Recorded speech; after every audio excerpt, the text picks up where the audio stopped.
Oi, oi, it's your boy, the Dana White of watching fights that are shite, then recounting it with delight. Jack Slack is the Jack Slack podcast, and we're coming at you on hopefully Monday, maybe Tuesday, depending on when the internet on my road is fixed. But there's fellas out there now, and I have full confidence in them, so I'm going to plough ahead anyway. UFC, Holloway versus Allen. It's a good matchup. You know, it was always a good matchup, and the fight turned out pretty well. And then the rest of the card was so-so. A couple of cool stoppages, couple of snoozers, just some truly appalling commentary, but that's par for the course. I think this was some of the worst I've ever heard, though. You know, Guida and whoever he fought just standing there trading 1-2s, and the commentary team took 3 minutes aside to just talk about fishing. And you're going, imagine if this happened in any other sport. But if you ever say it, if you ever mention it on Twitter or anything like that, there'll be people there going, I think DC does a great job. He knows what the fans want. You're like, maybe now the job of a commentator is to like put on a podcast, read some ads, and then bug out your eyes when there's a knockout, because that's the only time you're on camera. But it didn't used to be. That didn't used to be the case. You know, that can't have always been the job. So, please, let's return to whatever it was before we started filming the reactions of the commentators and inviting them to just talk about their day. I keep threatening to do an alternate commentary, but honestly, staying up for some of these fucking fights would just be, you know, I'm not in my 20s. I'm not staying up till 5 a.m. to watch these fucking fights. Someone the other day was coming at me like, how can you claim to do, you know, to be an MMA journalist or whatever, and not watch the fights live? And I'm like, what extra would I get out of watching the fights live? I get my podcast out on time. We all chat about it. All I'd get is more ads that I can't wind through. And all that wonderful time where they kick it back to the desk. That's the thing about a night where there's lots of knockouts. It can make for worse entertainment, because then they're like, right, back to Anthony Smith and Rashad Evans for some reason. But anyway, let's talk about these fights. Main event, Holloway versus Allen. I talked about it on the Boycast, gave a big preview. Some of the stuff I said was prescient. Well, actually, I forgot until after I'd done talking about the fights. I went back and said, oh, actually, I should have said Max could just fight southpaw, and then his lead shoulder would take away the line of the left straight anyway. And then he did. He fought southpaw basically the entire fight. But I snuck it in at the end of my analysis after I'd started talking about the co-main event already. Should have talked about it more, to be honest, because it turned out to be quite a big deal. But Max fought southpaw for most of this fight. You know, traditionally he switch hits, but for the most part he's an orthodox fighter. Fought most of this fight southpaw, which can take away some of the quick draw elements of the open guard, you know, the open stance matchup. If you're fighting a southpaw and you're orthodox, you know, you're scared of that big, fast left hand sneaking through before you can react to it. If you put your shoulder, the line of your shoulder, in front of that by switching to southpaw, you make it a bit harder for them to get to you. Or for at least for them to blindside you. Because you can always turn down behind that lead shoulder. Lots of things that I really liked from Max Holloway here. You know, Arnold Allen wasn't bad. It just made him look quite limited, this performance. And what was giving him so much trouble was the footwork, largely. If you watched Max, he was going back and off on an angle, back and to the left, or back and to the right. And that's just, you know, that's just perfect defensive, evasive work. If you go straight back, the guy can just plow through and try and back you, you know, try and run you to the fence. So many guys in MMA have done that. You know, most famously, Junior Dos Santos. If you said boo to him, he would run straight backwards onto the opposite fence and then get stuck there. But Max here was taking slight angles off, which not only makes it harder for the guy to run straight through you or straight towards you and push you back, it means that when his strikes drop short or whatever, you've got a slight angle and you can fire back over the top. So there were quite a few occasions where Max would step back to orthodox as Allen threw his left hand, and he'd throw the right hand over the top in what's called the open side counter. There were a lot of occasions where he'd, from southpaw, retreat back and slide off to his left slightly as Allen came in, and Allen would try and throw over the top, and he'd lean back and catch him with a short right hook. The right hook was a big deal in this fight. You saw it, even when he was going straight back, actually, Allen would fall short a lot. And, you know, every week I come out here And I say, double jabs, mate, double jabs. And this fight, Arnold Allen could have been enormously helped by a double jab, because what you saw over and over again was Arnold Allen, a lot of the time when Arnold Allen throws his left hand, he leans his shoulders forward of his hips, which is something that they tell you not to do in boxing, but it's pretty common in MMA. Extreme examples would be like Conor McGregor. He'd stand with his hips and feet way behind his shoulders and lean forward and reach to ding you with the left straight. And there's a famous example of him dropping Eddie Alvarez with it in their fight. One of the times he dropped him. And he even did it against Mayweather. And Mayweather was a bit like, that's a weird punch. Why are you doing that? But he did, it was a weird look. And Mayweather was like, okay, I don't have an immediate counter for that. Mainly because I don't see it all the time. But it does mean that you're sort of, like we were talking about with double legs and things, if you shoot looking towards the ground, you're only going to go one way. If you start throwing punches with your shoulders forward of your hips, you're going to have to fall forwards. And you go into what we call like shifting from necessity. You end up having to try and catch yourself, but you're also exposing yourself to counters pretty badly. And the thing is that guys tend to do this leaning forwards when they've already pumped their feet and done their footwork, and they think they're chasing after someone, and their body naturally goes, what can I actually still extend towards them? So the shoulders project forward and the head comes forward, and you're really leaning into it. But once you start leaning forward of your hips, it's actually harder for your feet to get, to continue working at the same speed, or continue following and advancing. So we're always talking about the double jab. Stay on top of your feet, keep your shoulders on top of your hips, jab, pull your back leg up, jab again. And that's not so that you jab them twice on the snoot. That's not so that you miss the first jab and you jab them the second time. That's just how you chew up distance while trying to stay relatively in position to deal with them in the moments that they stop and come back. Because when you do a double jab, you are hoping that the opponent, or you're expecting the opponent to move back, because you use a double jab against an opponent who is using their distancing well to try and get them towards the boundary. Whether that's the ropes in a ring or the cage in a cage. Despite all my rage, I am still just a cage in a cage. But there's always the option that the opponent stops and tries to drop a counter on you. So the double jab is something that you do. You pump it out there not to hurt the guy, but with the intention of forcing him back but reading his reactions. And that really would have helped Arnold Allen here, because he was doing a lot of jab, step up, swing the left hand and lean well forward. And Max would catch him with the counter right hook every time. Max would lean back, the left hand would fall short, or he'd lean slightly off to the side and the left hand would go past him. And he'd hit him with a counter right hook. And those are the ones that really they feel worse than they should, because Max is not punching with a whole lot of heat on the punches a lot of the time. But if you get caught leaning forwards and out of position, you're going to feel it more.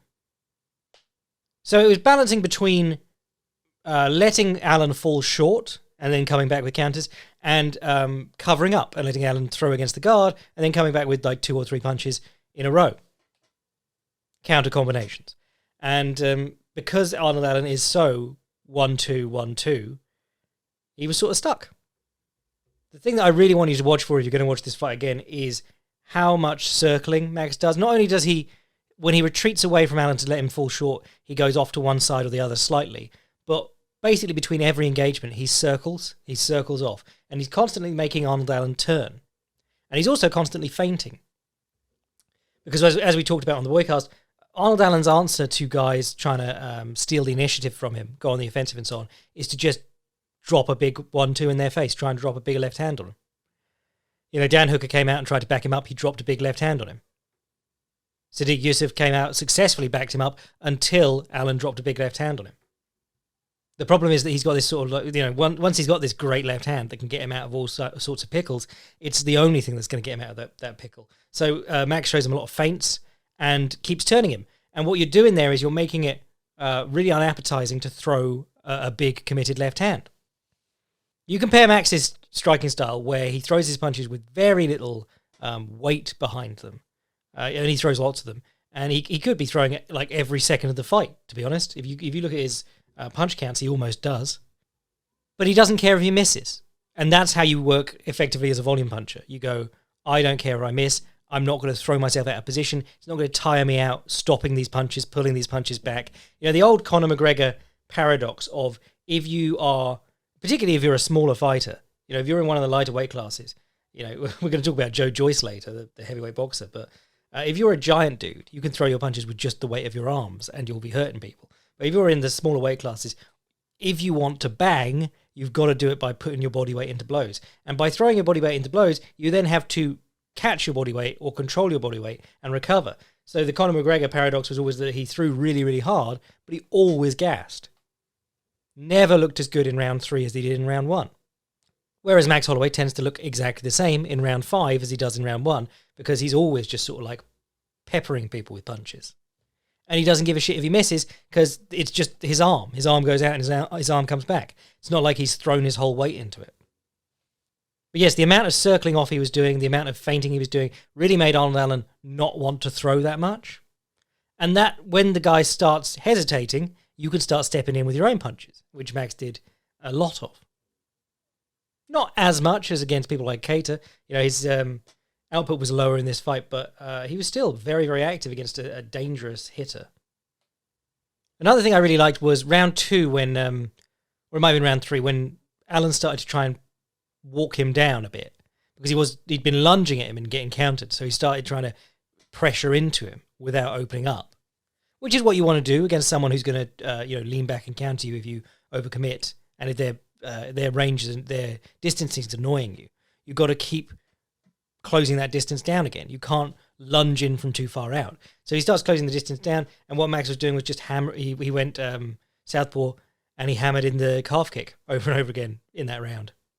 And then in the 4th round, or maybe the 5th round, he switched to orthodox and started throwing in the body kick, because Allen wasn't throwing up the high kick. That's another thing. When if you're fighting a southpaw and they're throwing up high kicks, if you switch to the same stance as them, you're putting that kick into the closed side. So your back's there, you can duck down behind your shoulders. If they throw it to the body, they're going to hit mainly your back. You take away a lot of that really dangerous part of the southpaw double attack. But man, Max looked as good in the 5th round as he did in the 1st. He just never gets tired. Or at least his starting style is reserved enough in terms of like keeping his body weight back, staying on top of his feet, that his striking in the later rounds looked exactly the same. Another thing that I really liked for him in this fight, framing over the shoulders. In Muay Thai, the long guard. In boxing, the leverage guard. If you throw your right straight and your opponent slips inside it, your arm goes over their shoulder instead of through their head.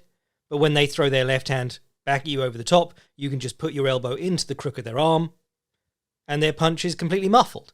And you saw Max do this a lot of times. When he threw that sort of 1-2 and stepped with his 2 to his feet level and darted out the side door, that's when he tended to frame on Allen, because the left hand would come back at him over the top. There was a really nice one where he hit Allen with like a 3-punch combination. I think it was southpaw, so it was like left straight, right jab, left straight. And then he threw another left straight on the end, but it was deliberately over Allen's shoulder to stop him from swinging back. But he was doing a lot of that. And it's something that everyone should be doing in MMA all the time anyway, because you can't be hiding behind your gloves. We're always talking about this. In MMA, you want to be getting down behind your shoulders, behind your elbows, big lumps of bone, and you want to be stuffing punches and stifling punches rather than, blocking them at the source rather than blocking them at the target.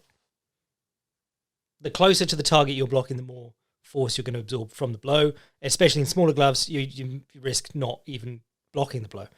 The further back towards the start of the strike you can stuff it, the less effective they're going to be. There was some sort of, I want to say discourse, but it was more redacted than that. There was some hollering and caterwauling about Arnold Allen's strategy in this fight. He's at TriStar, which you saw from like his high lead elbow shoulder roll stuff that Rory McDonald used so effectively against Tyron Woodley when Woodley was good, and Tariq Safadine when Safadine was good. I said this on the Boycast, but man, do you remember Tariq Safadine? For a minute, he was really good.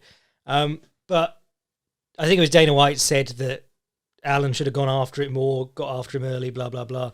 And everyone in the replies, because it was Dana, was like, shut the fuck up, Dana, which I do agree with. But they were like, oh, didn't you see in the last round that he got chinned when he pursued him?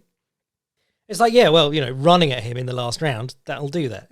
But I think he could have, to have more success, he needed to cut the ring on Holloway. He needed to make more happen. He needed to use the cage as his friend rather than just following Holloway around and trying to run and catch up to him.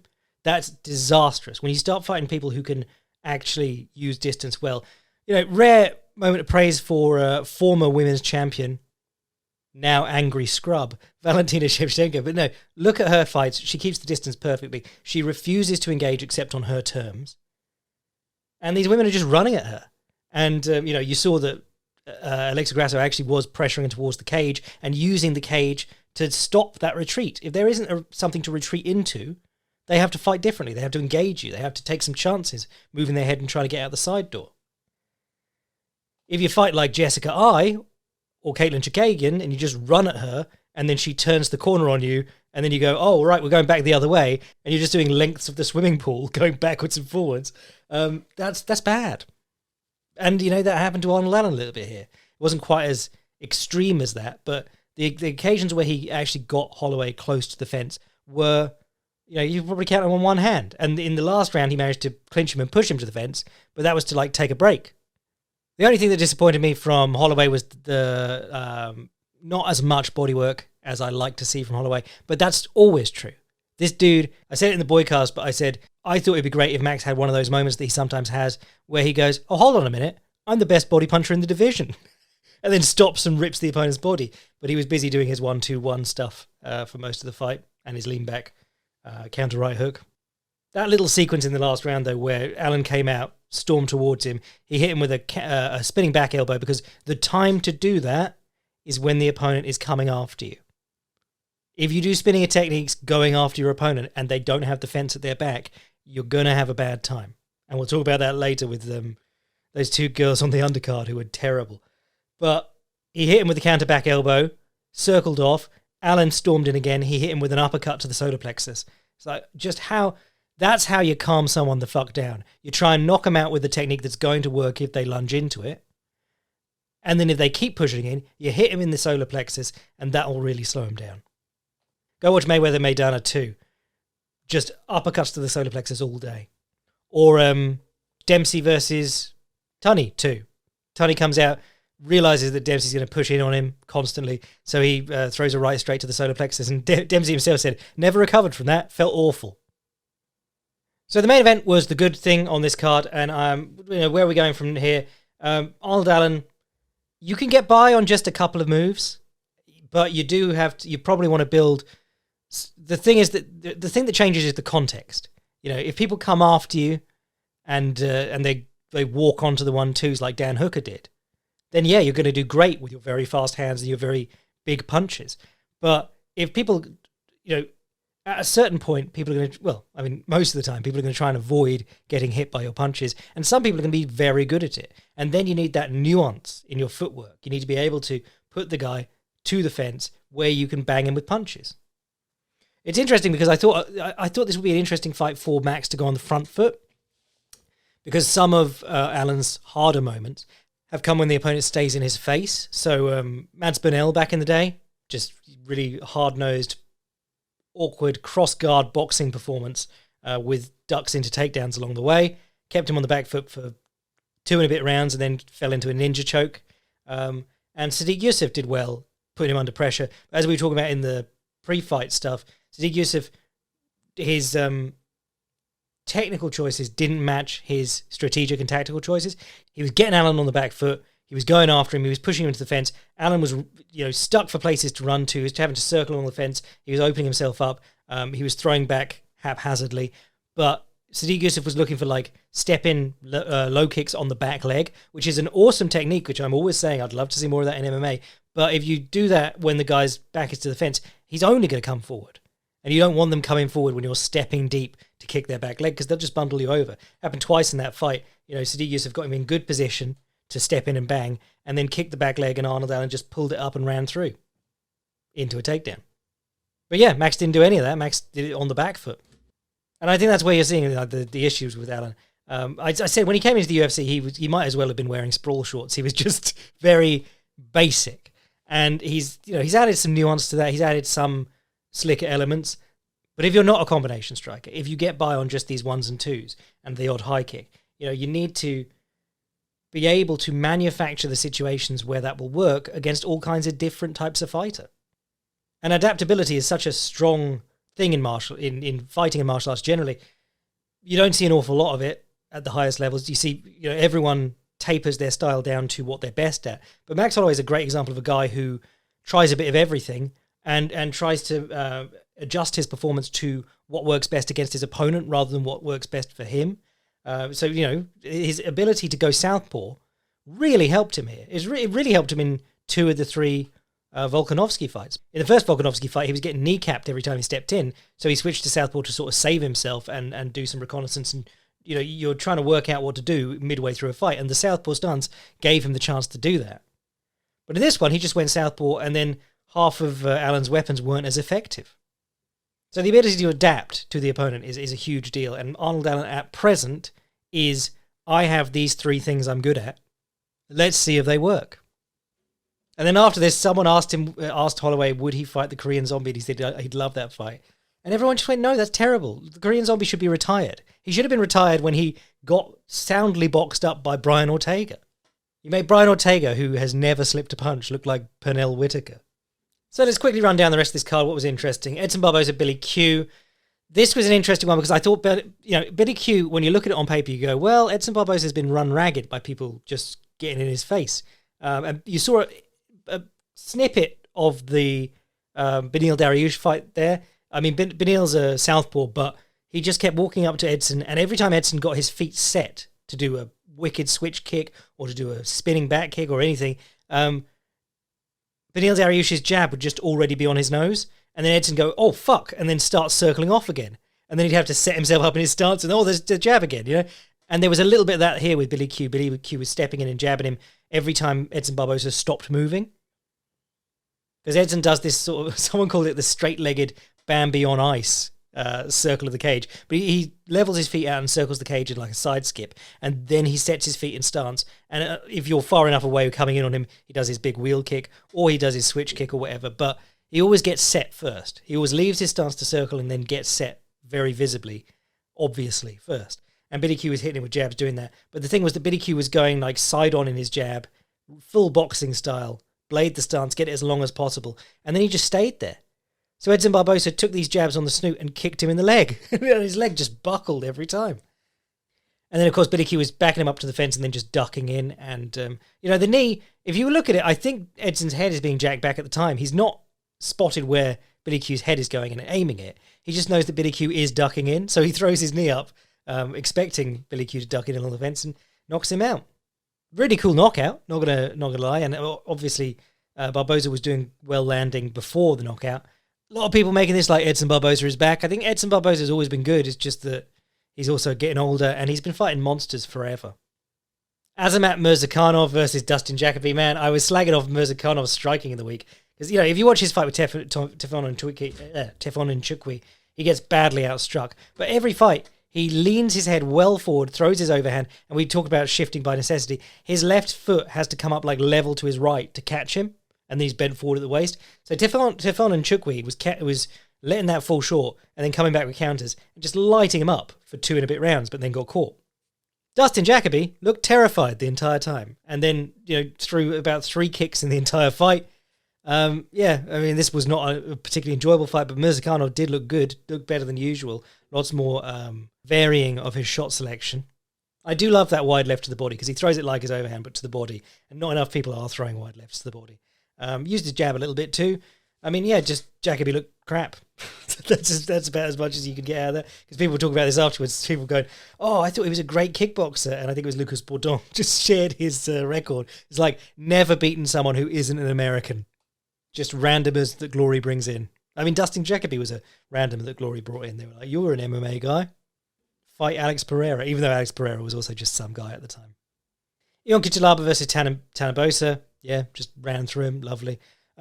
Munoz versus Chris Gutierrez. Man, Gutierrez and Bruno Brazil were the only things the commentators got excited for on this card, except for fishing. Man, I wish Gutierrez was as good as every commentator says he is. He's always had these amazing kicks and really hurts people with them. Reminds me a lot of Jonathan Martinez in that. Is he a teammate of Jonathan Martinez? He reminds me a lot of Jonathan Martinez because of that. His hands never looked that great before this. And then he got a taste of that Pedro Munoz smoke in round 1. And he looked distinctly uncomfortable for the rest of the fight. Did start pivoting out as the fight went on. There was a lot of both trying to kick each other and both missing. There's a lot of clashing shins, because Pedro Munoz is a volume kicker, not a finesse kicker. If you watch the start of his UFC career, all he has is a right low kick to the thigh and then a guillotine when guys try and take him down. But he was doing well, just like picking up his leg and running in with big swings. I would describe this fight as fine. Very disappointing in terms of bantamweight fights, which are normally banging. Don't think the crowd was justified in all that booing in round 2, though, because they were still trying to take lumps out of each other. It wasn't like they were in the clinch stalling or, just not engaging. It was just sort of ugly. We're both trying to low kick all the time. We're both hitting each other's shins. Like the Jackie Chan fights where him and his opponent kick each other in the shin 4 times and they both stop because their shin hurts. And then they change legs. Rafa Garcia versus Clay Guida. Rafa Garcia threw a load of 1-2s. Clay Guida threw a load of 1-2s. Clay Guida got the worst of those 1-2s. Pretended to retire afterwards, which was quite funny, just to get on TV. And then Dana White was really mad about it. But he didn't even use faking retirement to get on mic and beg for 50 grand. So people have been missing a trick. I feel like the losing fighter in a good fight should pretend they're going to retire and then get on the mic and beg for the 50G for fight of the night. Bill Algier versus TJ Brown was good fun. Brown really put it on him, backed him up to the fence, was hitting him with nice combinations and just crowding him out. Until he wasn't. Got clipped. Algier got on top, got a rear naked choke. Really nice. Royval versus Nicolau was interesting because I said, Nicolau, his problem is that I thought he was going to have trouble after his last fight because the last fight he knocked out Matt Schnell really impressively. But what he does is a whole lot of not enough. You can watch him against Manel Kape and you can see that he's a very skilled counter-striker. But he also wants to do as little as possible. And that Matt Schnell fight, I thought people are going to know who he is now, and then they're going to be super mad when they see how he normally fights. But Brandon Royval will walk you down and just go mad. And I always talk about when he comes up, I always say he reminds me a lot of Andy Risty with all the stepping knees and falling into his punches and just doing everything like he's marching. He's not coming out of one stance. He's just like marching forward, swinging arms and legs. And if you get in the way, it's your own fault. But that's exactly what this looked like. It looked like Andy Risty back in the day just stepping through on knees. And it's not like he picked the spot. It's not like he went, I see him ducking in, I'm going to hit him with a knee. He went for one kick and then he stepped through again on a knee. And Nicolau seemed to be in the process of going, right, I'm going to have him. And he ducked into the knee. Square on the chin. Now this parallels with the fights between both the fight between Mirzakhanov and Dustin Jacoby, where I would have loved to see some fucking knees from Jacoby. The guy's a foot shorter than you, and he's coming in with overhands. Frame over his arm, try and grab him, hit him with some knees. And the fight between Zellhuber and Lando Venata, which we'll get on to... Actually, let's get on to that now, because we're basically done with this fight. But Venata, lots of weaving right hands and throwing right hands and ducking down into the centre and then coming up with left hooks. He likes moving his head a lot. He's done it since he fought Tony Ferguson, and before that. Reminds me a little bit of Aaron Pryor, who I'm on a bit of a... I'm on an Aaron Pryor binge at the moment because I'm going to write something about him soon. But Aaron Pryor really liked to throw a lot of right hands and then use the right hand to step off to one side or the other or weave or duck and then come up punching from a new position. Venata does a fair bit of that, and Zellhuber was jabbing him up but then getting caught when Venata ducked in, came up with a left hook or whatever. And you were looking at it going, just throw some knees, because if you don't knock him out, at least you stand him up. And when you get people like Ross Pearson, who a lot of their success is in being able to move their head and come up either side of your arm, either side of your shoulder and hit you with punches. When you start throwing knees and front kicks and things, or big uppercuts, they end up respecting it and standing up a bit more. And then a lot of their best work is cut down. So some knees here from Zellhuber would have been really nice. I mean, he was doing fine with his jabs and so on. Venata's interesting because I've always enjoyed his style. I've always thought he's a very fun fighter.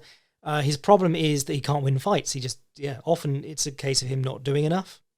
Often it's a case of him getting dinged with big punches while he's trying to do his cool stuff. What else was on this card? Zach Cummings versus Ed Herman. I said it before, but often these fights end and I call for both fighters to retire. I would have for this one because it was fucking sloppy as hell, but they both did, which was funny. But Zach Cummings actually looked all right, just throwing those combinations back. Ed Herman, I feel like he fouls in every fight he's in, but he was getting dinged up and he's throwing up kicks from, illegal positions when Zach Cummings' his knees are on the ground. I can forgive that because he was getting badly rocked a lot. The ref, who I hadn't seen before, Dwayne Bast, what was his name? Dwayne Bess. He did take the point eventually, and I think that was a 10-7 round at one point because Cummings was dropping him and he got the point deduction. But yeah, I mean, this was two guys who used to fight a welterweight, fighting a light heavyweight with big bellies. It was a relic. It was a fight out of time. But you got that nice moment where Zach Cummings saw his daughter come into the cage and started crying before he could retire, which I thought was very sweet. Then Herman retired as well, and they, fine, I'm cool with that. I did laugh at those Zach Cummings little Superman punch into Superman jab sprints that Tony Ferguson used to do a lot of. That thing where you do a little switch jump with your jab. So like the GSP Superman jab, but not as long and athletic looking. It's the Diego Sanchez attempt at the Jorge Masvidal knee, but for the GSP Superman punch. You just do that little thing and then you sprint in, throwing afterwards. It was Tyron Woodley's big move. It was his only combination. Whenever Dean Thomas was going, we need them combinations, Tyron, that's what he was hoping for. But it worked here. It worked twice. Dropped him twice off that. My girl, Gillian Robertson, beat Pierre Rodriguez. Man, maybe it's because Gillian Robertson is so nice to people, but all her opponents managed to find a way to be even less likable. They instantly make themselves the heel. I mean, it was Priscilla Cachoeira was trying to claw her eyes out to defend the rear naked choke. It's fucking mad that Priscilla Cachoeira is still in the UFC after trying to gouge someone's eyes on film in front of hundreds of thousands of people. If you're cutting Huzamar Palhares off wins because he's too dangerous, Priscilla Cachoeira is both, one, a bum, and two, literally trying to blind one of your fighters. But Pierre Rodriguez, she did the Brazilian tap. She was getting armbarred. The grip went, and her hand went straight to tap, and then she went, oh, actually, maybe not.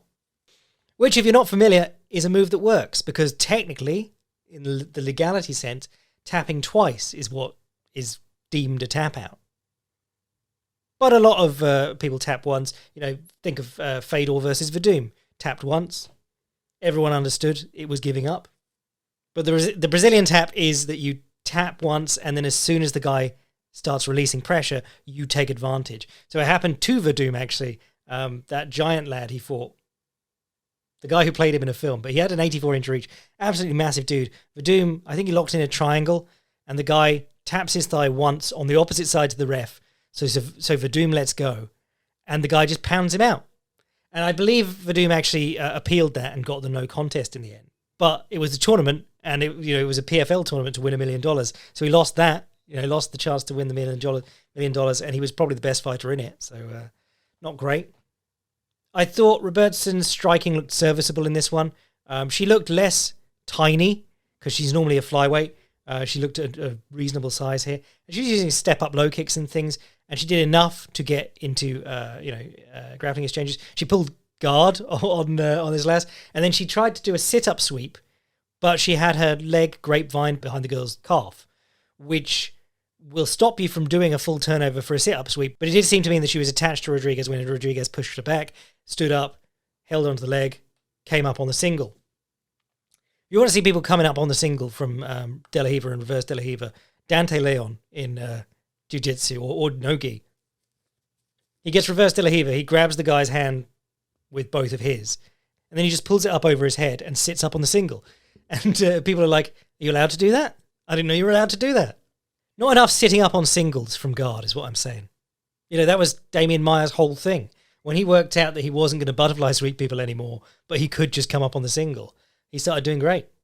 And then the second round, after being on top for a large portion of that first round, Robertson came out in the second round and immediately slipped a jab and got the head outside single and dumped her, which I thought was, perfect. It's playing off, striking enough so that you can hide your engagement. And then if they're in a rush to engage with you, you don't need to strike, you just need to duck in on them. Anything else of note? Denise Gomez versus Bruno Brazil. This was hilarious. This is the last part I'm going to talk about on this card, but it's so funny. The commentators spent forever hyping Bruno Brazil. Clearly not very good. Denise Gomez, also not very good. There's a moment where in the first round, Bruno Brazil starts going to a back body lock. Denise Gomez holds the headlock and starts like throwing theatrical uppercuts in the headlock. What would it be? What would a women's MMA fight be without minutes spent in a standing headlock? But Bruno Brazil kept spinning for nothing, and I put up a clip of it saying can't be touched, can't be stopped, can't be moved, can't be rocked. But when you watch someone spin like that, if they spin so far that they have to continue the spin, even when it's fake, they're overspinning. And, she misses one and, like, throws the leg way out to the side too.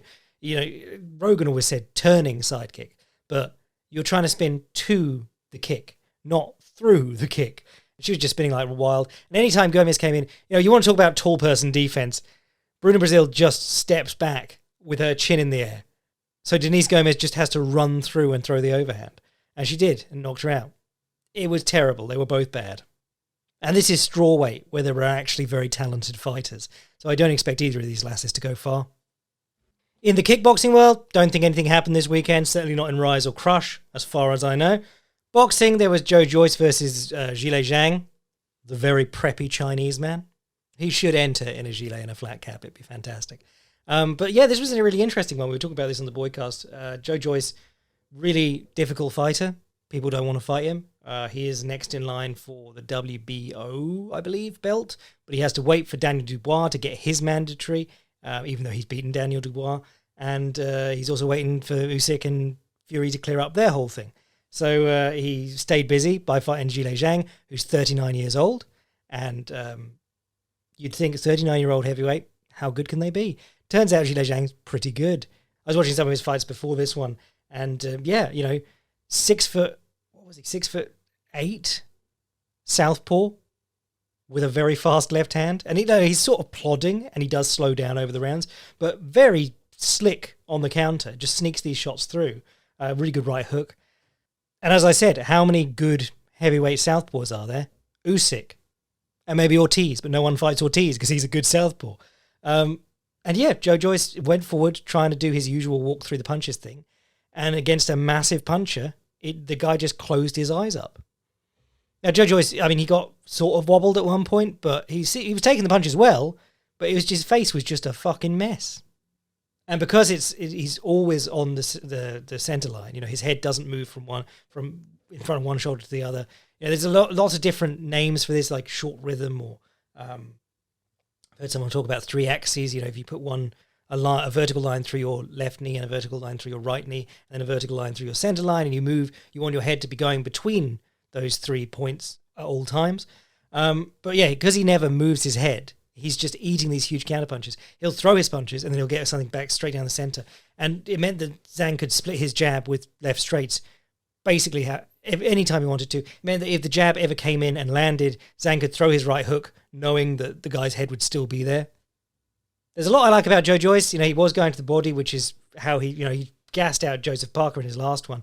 And Zhang's cardio was sort of suspect. So he's going to the body, but not nearly as much as he did against Parker. He has this left hook where he sort of like slaps the left hook against their guard, drags their hand down into the center of their chest, and then slaps them with another left hook. And it's deceptive because obviously he's a big, strong guy pulling your elbow down to the center of your chest, which is going to off-balance you slightly too, probably. But he throws the left hook quite fast for a guy who moves as sort of ploddingly as he does. But man, his jab, just like, he's fighting a southpaw, so he's getting picked off a lot anyway by the lead hand. But where his jab took Daniel Dubois apart, it just was not an issue for Zhang. And Zhang was just basically picking out of the 2 counters, the right hook over the top or the left straight as I slip my head to the outside. Which do I want? And he's just firing them off freely. So Zhile Zhang cleans up a nice issue there because Joyce was 36 and he might have been around a few more years, so it was getting hard to avoid him for famous fighters. Zhile Zhang, while he will be avoided by all the famous fighters, he is 39, so probably not going to be doing this for long. Anyway, I reckon that'll do us for today. We've got tons coming up next week, or this coming week. We've got a Bellator headlined by Liz Carmouche, lol. We got one with Nongo versus John Haggerty. That should be a banger. We've got a Rise card with, I believe, a title fight between Naoki and Nakamura. We've got the UFC Pavlovich versus Blades card, which looks okay. We've got Bellator Stotts versus Mix, which is a real good fight on a Bellator card.